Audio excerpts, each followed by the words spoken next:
बिस्मिल्लाहिर्रहमानिर्रहीम। अस्सलाम वालेकुम। मैं प्रोफेसर हकीम फ़ारूक इलाही माँ बाप से मुखातिब हूँ। नुस्खा जात की हज़ारों कुतुब हैं और लाखों उनमें नुस्खा जात होते हैं।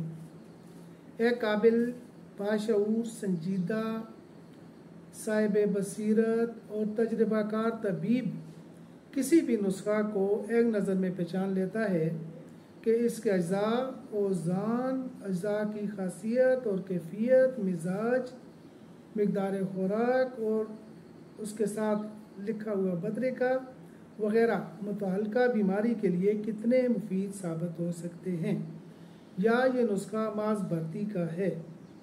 कहने का मकसद ये है कि नुस्खा की इन सारी बातों को की समझ बूझ के लिए एक उम्र चाहिए होती है।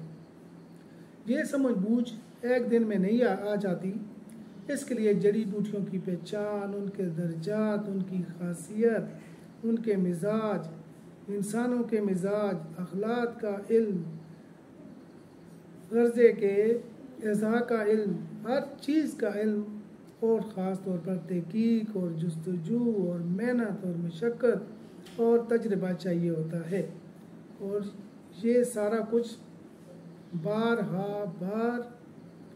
के तजर्बात तो मुशाहदात करने के बाद इस तरह की समझ बूझ पैदा होती है कि जब आप किसी भी नुस्खा को देखकर फ़ौरन ये समझ जाते हैं, ये अंदाज़ा लगा लेते हैं कि ये नुस्खा वाकई मुतल्लिका मर्ज़ के लिए कारआमद है या नहीं है, या गपशप लगाई हुई है, या भर्ती का है, या किताब के हुजूम को ज़्यादा करने के लिए इस तरह के नुस्खा जात शामिल किए गए हैं।